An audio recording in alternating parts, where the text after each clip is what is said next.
6, 4, 3, 2, 1. C'est parti. Bonjour à tous et bienvenue pour ce webinaire sur le thème de ma commune territoire d'avenir, innover pour une ville plus sûre et connectée, organisé par Voisins Vigilants et Solidaires. On est ensemble pour 45 minutes environ avec des intervenants passionnants.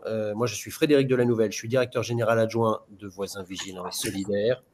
Je suis l'ancien porte-parole du ministère de l'Intérieur notamment, donc je connais bien les forces de sécurité, les politique publique de sécurité. Puis nous avons la chance d'avoir avec nous Stéphane Tockler. Bonjour monsieur, merci beaucoup d'être avec nous. Vous êtes directeur des systèmes d'information de Pays de Montbéliard Agglomération. Bonjour à tous, c'est ça. Agglomération qui a adopté Voisins Vigilants et Solidaires il y a quoi, une année maintenant? Ou un peu plus, ça fait 2 ans. Bon, et on sera content d'entendre parler de votre expérience et de vous entendre parler de l'expérience du territoire connecté plus largement que vous avez créé, Pays de Montbéliard Agglomération, plus couramment appelé PMA, si je ne m'abuse. Et puis, Michael Fabre, directeur commercial chez Eiffage Énergie Système Hyperion. Merci beaucoup d'être avec nous également. Alors, avec vous, on va s'accrocher sur un cas un peu concret, très concret même, celui de Rognac. Vous avez permis, notamment à Voisins Vigilants et Solidaires, d'être directement connectés au CSU de Rognac, qui est la salle de contrôle de la police municipale. Vous m'arrêtez si je me trompe. C'est ça. On parlera de ça avec vous également. Alors, pour commencer, quelques mots sur Voisins Vigilants et Solidaires et sa volonté d'innover. Vous savez que Voisins Vigilants et Solidaires, c'est une application qui s'adresse évidemment aux particuliers, avec un téléchargement gratuit de cette application qui permet de s'informer entre voisins et d'informer la commune lorsqu'elle a adopté le dispositif. L'objectif, c'est d'améliorer la sécurité des villes avec 3 piliers. La prévention. Voisins Vigilants et Solidaires, c'est un réseau de communication, d'information entre citoyens et avec la commune qui permet notamment de prévenir, d'alerter lorsqu'il se passe quelque chose de suspect, de prévenir aussi, de rappeler quelques règles importantes avant des périodes clés. Typiquement, on a beaucoup de communes qui profitent de Voisins Vigilants et Solidaires, qui utilisent ce canal d'information de communication pour, par exemple, avant les périodes de vacances, rappeler les règles de base ou quelques consignes de sécurité pour éviter les cambriolages. Voisins Vigilants et Solidaires aussi, c'est faire en sorte d'avoir un territoire plus connecté pour améliorer cet échange d'informations dont je vous parle. On en parlera vraiment très concrètement avec Stéphane Tockler, parce que ça crée un canal de communication autour de la sécurité et de la solidarité. Ce n'est pas que du marketing, la solidarité, ça prend une large part dans Voisins Vigilants et Solidaires, parce que 40% des alertes émises par les voisins du dispositif concernent la solidarité, typiquement un animal de compagnie égaré, par exemple. Et puis c'est aussi avoir un territoire plus réactif parce que, évidemment, on est à l'ère du tout numérique. Que Voisins Vigilants et Solidaires, aujourd'hui, ça s'est fait connaître il y a 10 ans par ces panneaux aux entrées des villes. Cet œil qui fait que la marque est très connue. 2 Français sur 3 connaissent la marque Voisins Vigilants et Solidaires. Mais aujourd'hui, c'est surtout un outil numérique digital avec cette application et cet écran de contrôle et ce regroupement de données dont disposent les communes qui adoptent le dispositif. On sera aussi avec Aurélien Béguet, qui travaille chez Voisins Vigilants et Solidaires, qui est notre responsable marketing et innovation produit. Aurélien, merci beaucoup d'être avec nous. Vous nous parlerez d'intelligence artificielle. Pourquoi? Parce que, évidemment, elle s'invite absolument partout. Il n'y a pas que dans ce webinaire qu'on en entend parler. Mais donc, elle s'invite aussi chez Voisins Vigilants et Solidaires, et puis elle s'invite plus globalement dans les communes et les institutions. Donc, l'innovation dans la ville, comme le donne le titre de cette slide, c'est une combinaison d'usages, de technologies et de méthodes. C'est là où Voisins Vigilants et Solidaires essayent de faire avancer les choses aussi. Ça permet d'adapter les services municipaux aux nouveaux besoins. Vous savez que la sécurité, aujourd'hui, on a fait une étude avec l'IFOP à ce sujet, c'est le premier besoin, enfin en tout cas la première attente des concitoyens avec le pouvoir d'achat. C'est aussi le premier souci des élus. Donc, tout le monde se retrouve là-dessus. Et donc, Voisins Vigilants et Solidaires, c'est une brique supplémentaire à l'ensemble des politiques de sécurité déployées. Et c'est une brique, évidemment, qui fait dans l'innovation, puisqu'on est sur un outil ultra moderne. Aujourd'hui, c'est une application qui permet, grâce à la géolocalisation, d'être voisin vigilant où que l'on se trouve, que vous soyez dans votre quartier ou que vous soyez à l'autre bout de la France. Vous pourrez émettre une alerte là où vous vous trouvez et vous préviendrez la communauté autour de vous où vous serez prévenu si une personne de la communauté a quelque chose à signaler dans votre coin. C'est donc l'innovation technologique et organisationnelle aussi, parce que ça permet d'échanger de façon optimale entre les citoyens, la mairie, les forces de sécurité. Voilà, donc ces 3 grands niveaux qui sont structurer la communication locale, mobiliser les citoyens et optimiser la gestion municipale. Mobiliser les citoyens, c'est très important parce que il y a souvent la crainte, lorsqu'on entend mobiliser les citoyens, beaucoup de gens craignent que des cow-boys, des shérifs se permettent de prendre la main, d'intervenir à la place des forces de l'ordre. Et ça, Voisins Vigilants et Solidaires existe pour que ça ne se passe pas, justement. Ça permet de poser un cadre et ça permet de mobiliser les citoyens sans forcément les faire intervenir, ce qui est très dangereux. Et le citoyen n'est pas là pour remplacer les forces de l'ordre. Mais ça permet de poser un cadre, d'alerter et de communiquer. J'en profite pour vous dire évidemment que vous pouvez poser vos questions sur le chat et qu'on y répondra pendant ou à la fin, évidemment, de ce webinaire. Pardonnez-moi, j'avais oublié de le dire au début de mon intervention. Voilà, donc Voisins Vigilants, je vous le disais, c'est une application citoyenne. C'est-à-dire que c'est une application qui fonctionne même quand la commune n'a pas adopté le dispositif. À partir du moment où une communauté de voisins décide de s'inscrire pour s'alerter de ce qui se passe sur son territoire, elle peut le faire. C'est même gratuit. Et donc, ça crée du lien social, ça crée une effervescence et ça crée un outil de communication entre les citoyens. Évidemment, lorsque la commune adopte le dispositif, ça prend tout son sens. Ça permet aux autorités d'être informées de ce qui se passe par les citoyens et d'agir, de rassurer, de communiquer. Et puis, lorsque la commune a adopté le dispositif, elle a cette plateforme pour les mairies qui est pour elle, et je pense là aussi que Stéphane Tockler nous en parlera, une source évidemment le canal de communication dont je vous parlais, mais c'est aussi une source de données, de data, qui est importante, qui permet sûrement de comprendre beaucoup de choses sur sa commune. Voilà, donc eh bien, écoutez, après ces quelques mots, je vous propose de passer la parole à Stéphane Tockler donc, pour parler du territoire vigilant de Pays de Montbéliard agglomération. Donc, Monsieur Tockler, ça fait, vous me disiez, un peu plus d'1 an maintenant que vous l'avez, presque 2 d'ailleurs peut-être, que vous l'avez adopté. Qu'est-ce que vous pourriez nous dire aujourd'hui ? Bien, merci Frédéric, bonjour à tous. Merci de nous donner une petite fenêtre pour vous présenter notre projet Territoire Vigilant. Peut-être accepter ma vidéo parce que je ne sais pas si vous voyez ma présentation. Pas encore. Aurélien, si tu peux accepter la présentation de Monsieur Tockler. Et oui, je peux. Ça va arriver. J'ai pas encore la demande. Ah. Ouais, voilà. Hop. Ok. Parfait. Je pense que vous voyez tous ma présentation. Alors, donc, Stéphane Tockler, directeur des systèmes d'information de Pays de Montbéliard Agglomération. PMA, en fait, c'est une collectivité territoriale, une communauté d'agglomération. Vous avez ici l'emprise du territoire, puisqu'on a un petit logo spécifique territoire vigilant.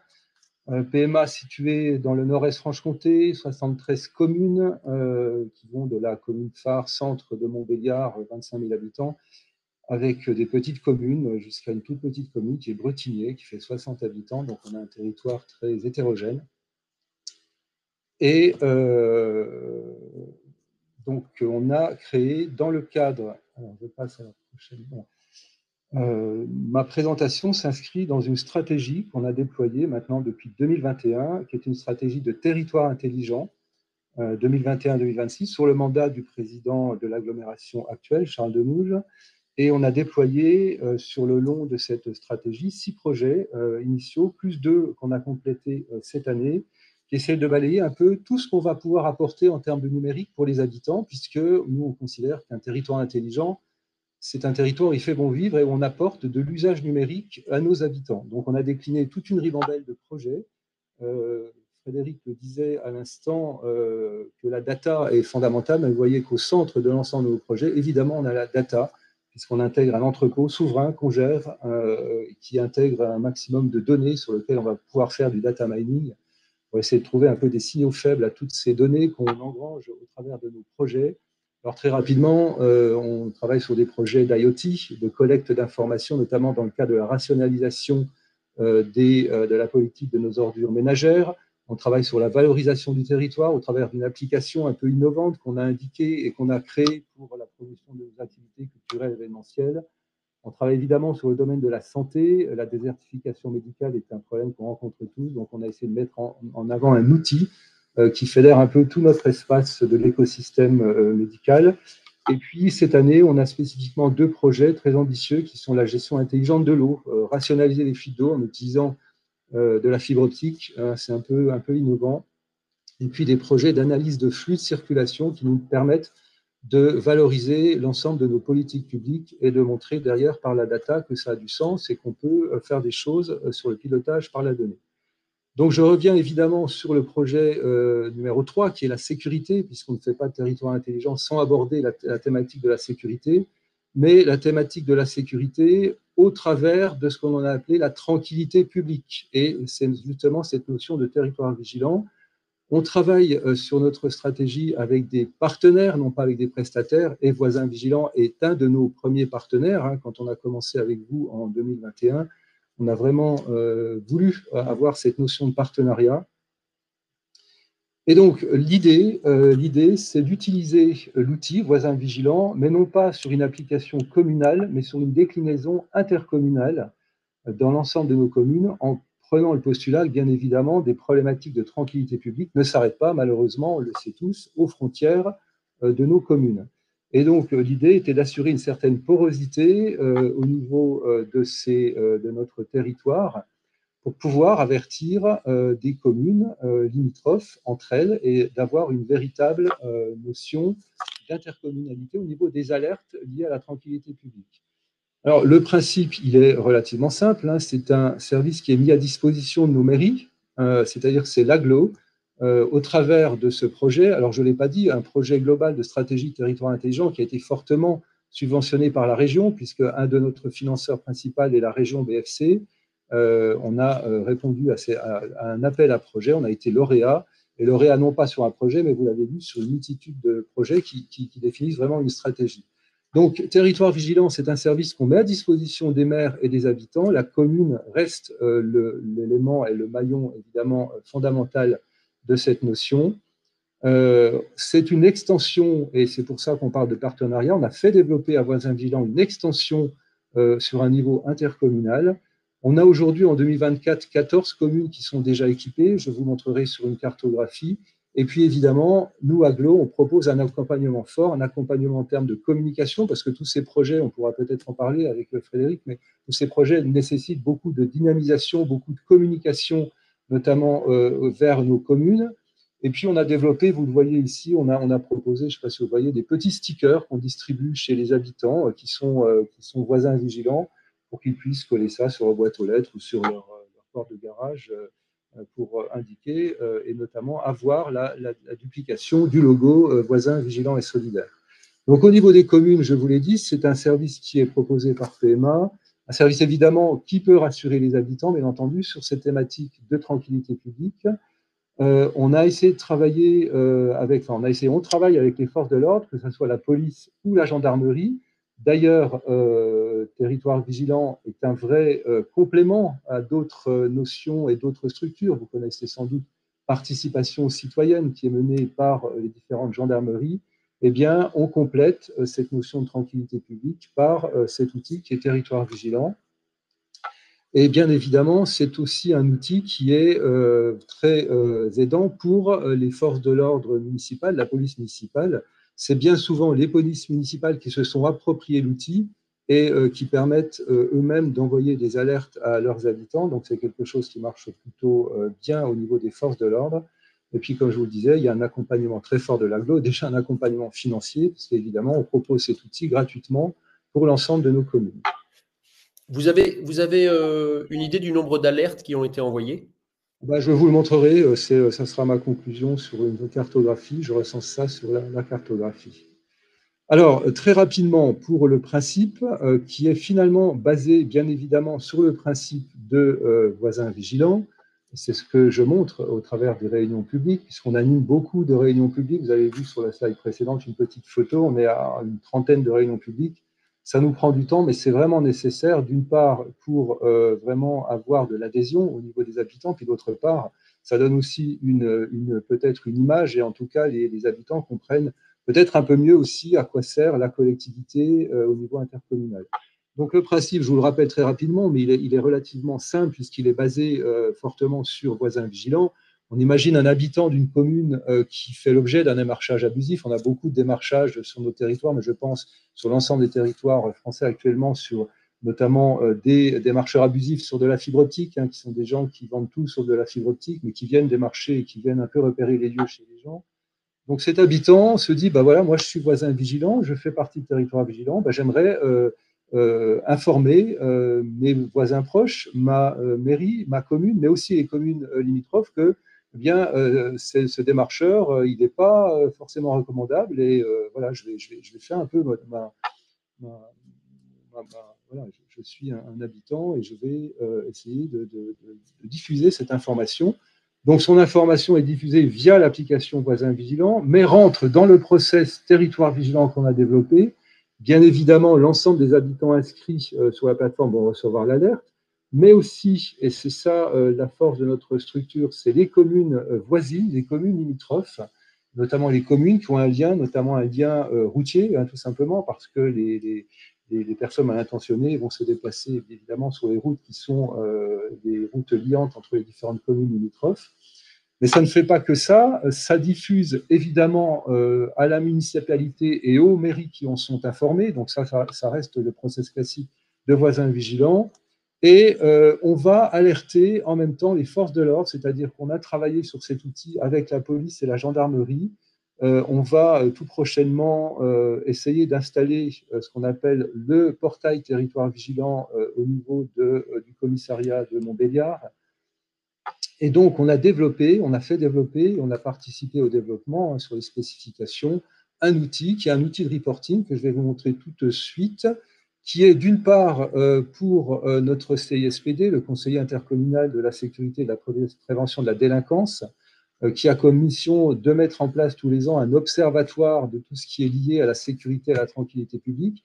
Donc, bien évidemment, le CISPD utilise l'outil de reporting, puisque sur cet outil, on va avoir au bout le bout toutes les alertes de l'ensemble des communes qui sont faites sur l'application Voisin Vigilant. Et cet outil-là est transposé au niveau des forces de l'ordre, puisque les forces de l'ordre, et notamment la police municipale, est très intéressée par des signaux faibles pour comprendre et pour corréler par rapport évidemment à toutes leurs affaires pour récupérer ce genre d'informations.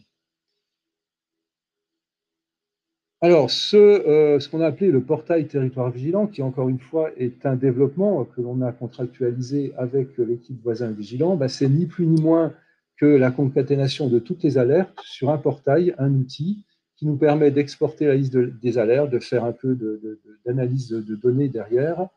Et cet outil, comme je vous l'ai dit, est proposé aussi aux forces de l'ordre pour avoir leur propre remontée d'informations. Voilà, alors en termes de cartographie, on a fait cela en plusieurs étapes. Les petites communes qui sont en vert, ce sont les 14 communes aujourd'hui qui sont équipées de l'outil. Pour répondre à la question de Frédéric, vous avez en noir le nombre de voisins vigilants qui sont aujourd'hui déployés. Alors, évidemment, vous le voyez, ce n'est pas non plus énorme, mais ça s'amplifie de mois en mois. Et ça s'amplifie surtout quand on fait de la communication, quand on relance, parce que vous le savez aujourd'hui, essayer d'avoir de l'adhésion des réunions publiques. On est malheureusement dans un monde qui a fortement changé, où les gens ont du mal de se parler, de se réunir et puis de trouver des solutions. Néanmoins, on constate qu'on est en évolution croissante. Vous avez par exemple ici sur ce long cours 111 voisins vigilants avec 56 alertes qui sont diffusées. Et puis, les communes grises et un peu plus marron, c'est les communes qui vont être faites sur 2025. Alors, pourquoi on ne fait pas tout en même temps? Déjà, parce que ça nous prend du temps. Ça me prend du temps, moi, personnellement, parce qu'il faut animer ces réunions publiques. Il faut déjà avoir une première relation technique avec l'équipe municipale et le maire pour le faire adhérer à cette opération. Il faut ensuite animer les réunions techniques et puis après, il faut continuer la com sur des flyers, de la communication numérique, etc., etc. Et vous comprenez bien que c'est lourd en termes de temps passé sur cette application. Donc voilà, et puis au fur et à mesure des années, on va, et en tout cas on espère, avoir maintenant une diffusion plus large. Ça n'a pas été facile au début. Maintenant, c'est plutôt d'ailleurs les maires ou les élus qui viennent vers moi en me disant tiens, ça m'intéresse, est-ce que tu peux venir faire et mettre en place cela dans ma commune? Et vraiment, on espère d'avoir, en tout cas, avoir un territoire très interconnecté au niveau de cette thématique territoire vigilant, puisque cette intercommunalité, c'est quand même l'essence et l'ADN, en tout cas, de notre agglomération. Et 463 habitants inscrits, pardon de vous couper, un habitant, c'est un foyer finalement. Donc Alors un habitant, c'est un foyer complètement. Alors c'est évidemment pas beaucoup à hauteur des 142 000 habitants de l'agglo, bien sûr aujourd'hui. Néanmoins, on voit bien que ça commence vraiment à prendre. Alors ça prend beaucoup sur les communes qui sont équipées d'une police municipale. Et nous, ce que l'on remarque, c'est que les polices municipales sont plus qu'intéressés, parce que ça devient vraiment les utilisateurs principaux au niveau de la mairie de l'application. Et ce sont eux qui portent la diffusion de la communication. Ce sont eux, évidemment, qui répondent directement aux alertes. Et on voit souvent que la police municipale cède énormément de cet outil pour pouvoir faire des interventions in situ et ensuite rassurer les habitants par rapport à cette intervention. Merci beaucoup, Monsieur Tockler. Voilà. Merci beaucoup et la transition est toute trouvée puisque vous parlez de police municipale. On va maintenant découvrir avec Michael Fabre, qui est directeur commercial chez Eiffage Énergie Système Hyperion, comment vous avez pu connecter Voisins Vigilants et Solidaires à un CSU, CSU, Centre de Surveillance. Aidez-moi, Michael, s'il vous plaît. Couper le micro. Centre de surveillance urbain. Merci. Dont un certain nombre de communes disposent et qui permet à la police municipale ou aux forces en général d'être attentif à tout ce qui se passe, notamment avec la vidéoprotection, mais désormais à Rognac, par exemple, concrètement, et c'est de ça dont vous allez nous parler, avec Voisins Vigilants et Solidaires qui est directement connecté. Exactement. Alors, vous devez avoir une image qui vient de s'afficher. Absolument. Voilà. Donc, à la commune de Rognac, la volonté, sous l'impulsion du sénateur Stéphane Le Rudelier et pilotée par l'élu à la sécurité Willy Nicollet, la volonté était, suite à la création du CSU que vous voyez ici en image, avec 15 écrans de mur d'image, 4 postes opérateurs, 1 poste superviseur et également une salle de crise que je vais vous montrer là. Hop. Donc, une salle de crise en cas de situation critique, type attentat, ce genre de situation. Donc, la volonté était d'intégrer la solution Voisins Vigilants directement aux opérateurs de police. À la ville de Rognac, on a donc environ 150 caméras, une police municipale qui est très présente et très active, des opérateurs qui font du H24 7/7. Et il y avait donc l'activité la solution Voisins Vigilants qui était déployée, mais pas connectée directement. Donc, en termes de travail police et en termes d'enquête, il y avait un petit trou en fait au niveau de la performance pour vraiment corréler l'activité police, activité vidéo opérateur CSU et ce qu'on pouvait ressortir en termes de réquisition police ou gendarmerie quand il y avait des faits à remonter. Donc la demande, on l'a pris en compte. On avait déployé un hyperviseur que vous voyez ici, donc qui s'appelle du Prism. Hein, donc c'est un hyperviseur multimétier, multi-protocole. On a parlé juste avant de solutions IoT, de centrale intrusion, de vidéoprotection. En fait, on vient agréger dans des solutions d'hypervision différentes solutions métiers pour les faire dialoguer entre elles. Et c'était bien l'objet du développement que nous avons fait à travers cet outil que vous voyez là, qui était un outil dédié à la police. Donc là, on va travailler tout d'abord sur des solutions, et vous verrez le lien après avec les invigilants, avec des solutions VPI, donc des solutions qui capturent les plaques d'immatriculation.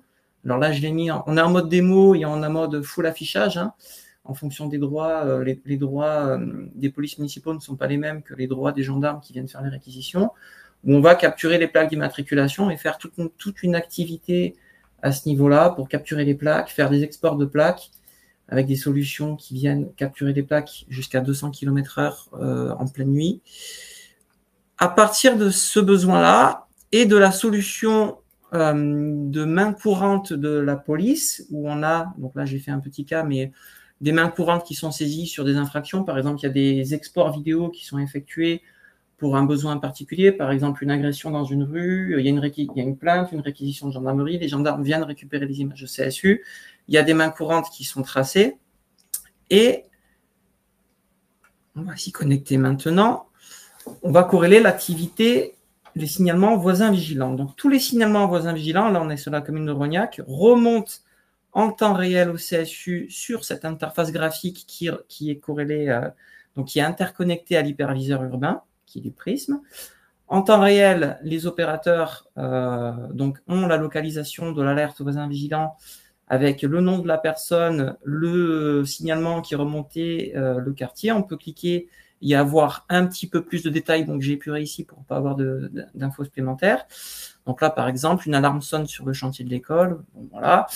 La police, enfin l'opérateur vidéo, en cliquant sur le bouton acquitter, fait un message redescendant à la personne qui a fait le signalement pour lui dire que la police municipale a bien pris en compte ce signalement, et ensuite la police fait son activité de police pour traiter le sujet.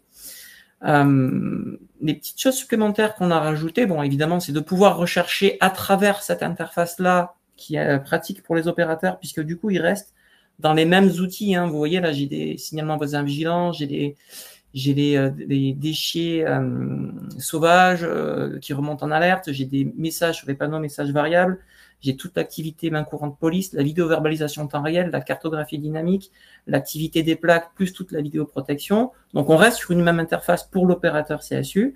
Donc, ils peuvent rechercher tous les signalements et les voisins vigilants qui ont été faits, et peuvent très facilement les exporter dans un format CSV pour l'enquêteur qui va pouvoir repartir avec les signalements voisins vigilants.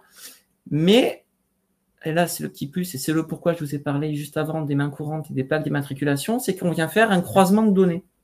C'est-à-dire que je vais avoir sur une réquisition police, sur une période donnée, pour un besoin particulier, une réquisition donc sur un fait. Donc le gendarme ou policier vient rechercher des images, fait sa demande à l'opérateur pour une période et une date.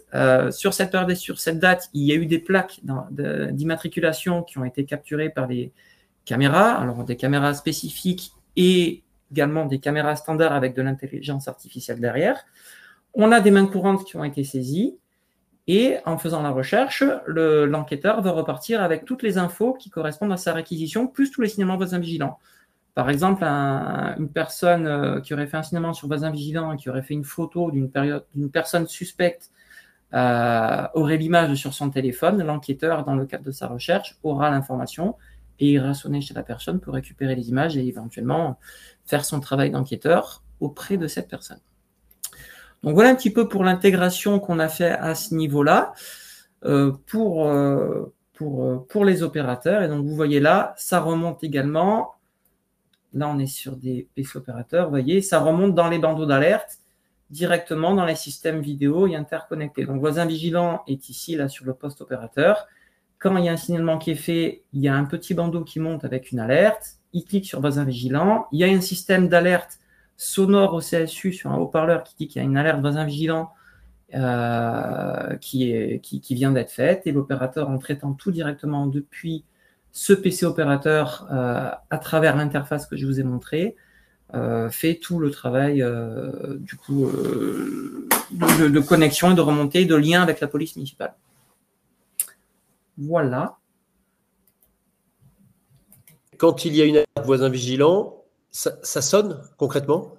Alors, quand il y a une alerte voisin vigilant, ça sonne concrètement au CSU, donc avec un message vocal, hein, il y a un haut-parleur dans le CSU, alerte voisin vigilant. Donc, le premier opérateur qui prend la main traite son alerte. Vous voyez typiquement là sur le tableau de bord, on a le nombre en rouge de signalements qui sont non lus et non acquittés. On a le nombre d'alertes qui sont lues mais pas acquittées, donc pas traitées. Et on a le nombre d'alertes qui sont acquittées et qui ont été traitées.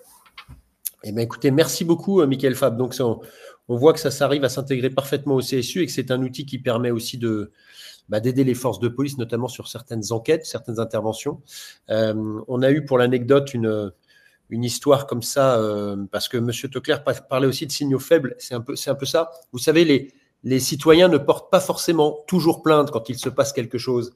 Et il y a notamment comme ça une histoire, on appelle ça le gang des vols de tondeuses.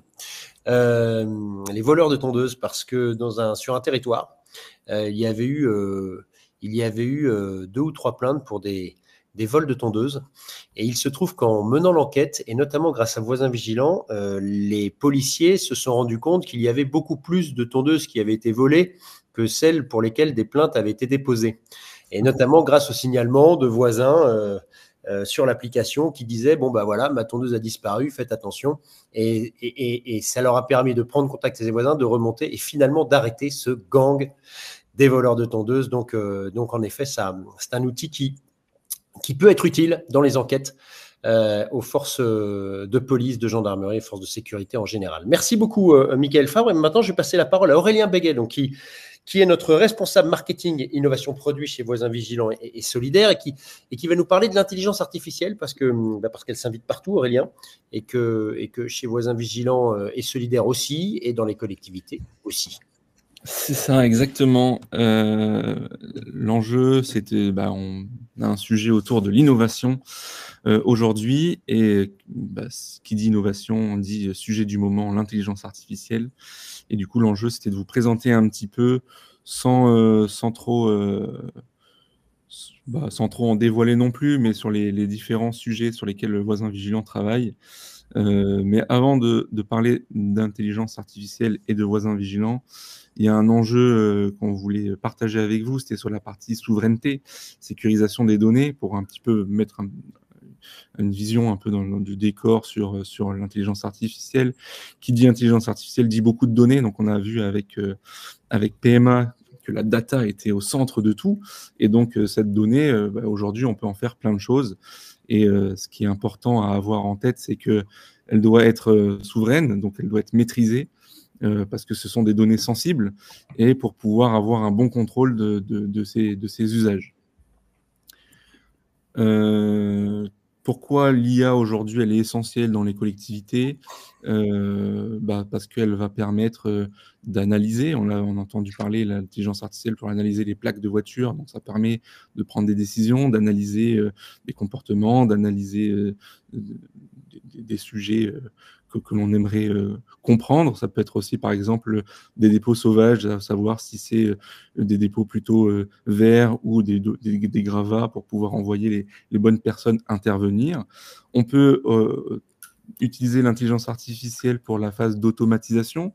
Certaines tâches un petit peu administratives peuvent être pas très pertinentes et peuvent être répétées, et donc l'intelligence artificielle peut venir nous aider, et peut améliorer aussi toute la partie communication pour fluidifier, par exemple, des informations où l'intelligence artificielle pourrait venir nous informer les citoyens, par exemple, d'une situation sur le territoire. L'enjeu, nous, notre vision, c'est que l'intelligence artificielle doit être au service de l'humain.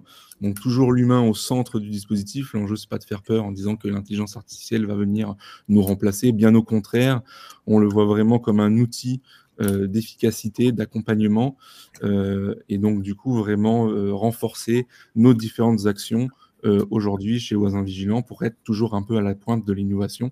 C'est un petit peu pour ça qu'on se saisit de cet élément pour venir enrichir nos différents outils et nos différents services que l'on propose aujourd'hui aux citoyens, mais aussi aux collectivités. Quelle forme ça prend aujourd'hui chez Voisins Vigilants? Notre vision sur les usages de l'intelligence artificielle, 3 visions aujourd'hui. Une première utilisation, c'est sur la partie modération. Aujourd'hui, on a beaucoup de contenu, on a de plus en plus de contenu, que ce soit des alertes, des commentaires ou même des discussions sous forme de chat. Donc l'enjeu, c'est que l'intelligence de mots-clés va permettre de nous aider sur cette partie modération. On réfléchit aussi à l'intégration de ce qu'on appelle des assistants, des petits chatbots ou des petits agents intelligents qui vont venir soit dans l'interface mairie, venir aider les opérateurs sur des sujets de prévention, sur la publication ou sur même du service après-vente de nos différentes solutions, et d'intégrer aussi dans la partie application donc citoyen, donc la version grand public, un petit chatbot qui va permettre de donner la sensation de discuter à la mairie. Donc, par exemple, je suis une mairie vigilante, je travaille avec Voisins Vigilants et j'ai envie que mes voisins puissent être informés des différents horaires d'ouverture de tel ou tel service. Et du coup, à la place d'appeler la mairie ou de chercher l'information sur Internet, on pourrait tout de suite poser la question à ce petit assistant depuis l'application Voisins Vigilants pour pouvoir avoir l'information tout de suite à disposition. Donc voilà, c'est un petit peu des sujets qui sont en cours de réflexion chez nous. L'enjeu, c'est qu'on est dans une phase de réflexion et de développement pour pouvoir amener cette nouvelle technologie, cette innovation au service de nos clients et au service des citoyens. L'enjeu de l'intelligence artificielle et de notre réflexion, c'est d'être plus réactif, de pouvoir gagner aussi en confiance et toujours d'être à la pointe de l'innovation. Voilà un petit peu l'état des choses de notre réflexion autour de l'intelligence artificielle en quelques mots chez Voisins Vigilants aujourd'hui.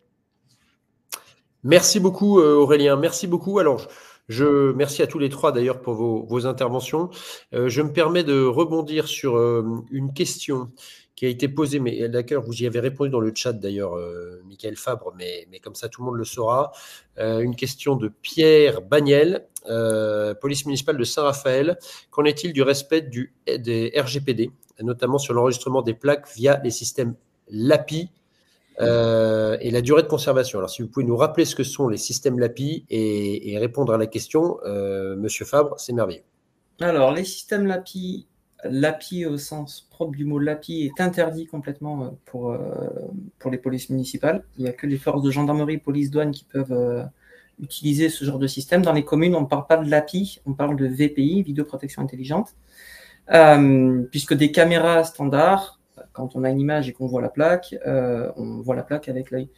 Dans les systèmes qui ont été présentés, où il y a la corrélation avec le système de plaques, ce n'est pas l'agent de police qui peut y accéder, on ne l'a pas sur les photos, mais il y a une salle à part fermée à clé, où quand il y a une réquisition de gendarmerie, les gendarmes étant dans le bâtiment qui est juste en face, ils ont une porte à traverser, ils viennent dans cette salle qui leur est dédiée avec une réquisition, sinon ils ne peuvent pas accéder aux images.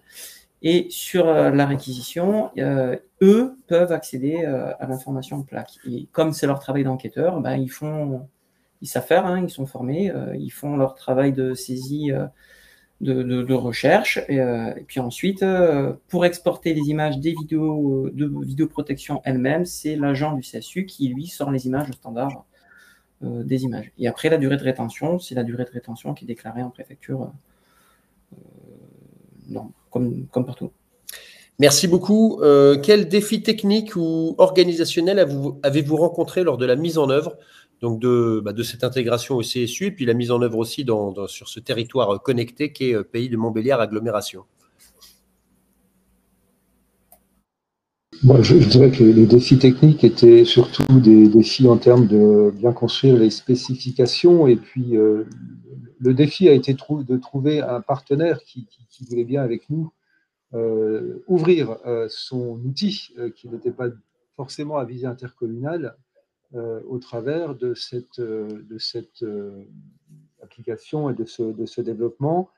L'idée étant aussi dans TID, territoire intelligent et durable, et cette durabilité, c'est aussi une réplicabilité avec toujours l'idée, notamment de la région, qui était de dire que si ça marche bien et si on détecte qu'il y a un intérêt à le développer ailleurs, bien évidemment, on le fera et on proposera de le développer ailleurs. C'est-à-dire que le défi pour nous en termes de développement, il n'était pas difficile, évidemment. Maintenant, les défis, c'est plutôt des défis, comme je vous l'ai dit, des défis d'avoir du temps et puis de consacrer du temps et surtout de l'énergie à dynamiser. Et on s'est rendu compte que cet aspect dynamisation, en tout cas dans l'appropriation de l'outil pour les communes, était fondamental. Merci beaucoup, Monsieur Fabre. Merci à vous. Je vous pose la même question, c'est-à-dire quel défi technique avez-vous rencontré lors de la mise en œuvre? Bon, en termes de défi, c'était que du développement d'intégration, hein, rien de très compliqué. Utilisation d'un système ouvert en termes d'intégration, bon, pour le coup là, qui est du Prisme. Donc, pas de problème pour développer là-dessus. Et côté voisin vigilant, l'ouverture pour s'intégrer. Donc, les équipes de développeurs les uns en face des autres pour répondre à un besoin client. Et ça s'est fait très rapidement et très simplement. Bon, et une dernière question pour vous deux aussi. Quels sont, selon vous, les prochains défis à relever pour continuer à innover dans la sécurité et la gestion municipale?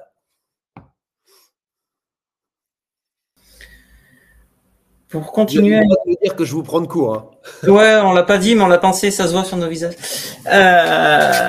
Pour continuer à innover, déjà, il y a toute une couche cybersécurité qui est très importante, qu'il faut prendre en compte. Hein. C'est un vrai sujet. Par exemple, quand on fait une intégration à voisin vigilant, quelque part, on fait une ouverture réseau d'un système tiers sur un système qui est, entre guillemets, à protéger, isoler, hein, qui est la vidéo. Donc, il y a toute la partie cybersécurité qui est capitale à prendre en compte. Et tout le sujet qu'on a vu là d'intelligence artificielle qui vient nourrir toute la performance opérationnelle après pour les opérateurs, pour les enquêteurs, est importante. Alors c'est pareil sur la partie intelligence artificielle, il y a beaucoup de choses qui se font, il y a toute une partie de veille, il y a des choses qu'on peut faire, des choses qu'on ne peut pas faire. Donc faut être à l'affût de tout ce qui est faisable. Et on peut aller loin dans la faisabilité, sauf qu'il faut faire attention à ce qu'on peut faire. Et c'est là où il faut être le plus attentif. Monsieur Tocler? Oui, moi je souscris effectivement à ce que dit Monsieur Fabre. Notre prochaine étape, sans doute, au-delà du déploiement plus conséquent de nos communes, sera peut-être aussi de réfléchir à cette intercommunalité liée à la notion de vidéoprotection. Nous, on se rend compte que dans nos communes, bien, chacun fait un peu ce qu'il veut, comme il veut, et surtout comme il peut, avec des connaissances techniques qui ne sont pas souvent très élaborées. Donc, on a des systèmes qui sont totalement hétérogènes. Et notre idée, c'est de réfléchir aussi à une mutualisation de cette vidéoprotection et une intégration d'ailleurs de la partie territoire vigilant dans cette mutualisation. Et puis l'autre innovation, évidemment, c'est l'intelligence artificielle. Nous, on parle beaucoup dans nos projets de connaissances augmentées, c'est-à-dire, encore une fois, comment avec l'IA, au travers de l'ensemble de nos projets, avec l'exploitation de la data, on va pouvoir apporter des solutions un peu différentes, et en tout cas une appropriation différente des outils, en utilisant des notions de connaissances augmentées, toujours dans la thématique d'apporter de l'usage aux habitants.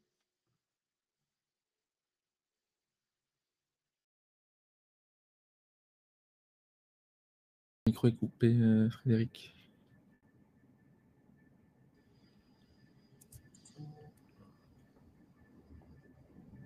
Voilà, j'espère que vous m'avez entendu. Oui, Frédéric de la Nouvelle qui s'est déconnecté. Il va tout de suite revenir, je pense.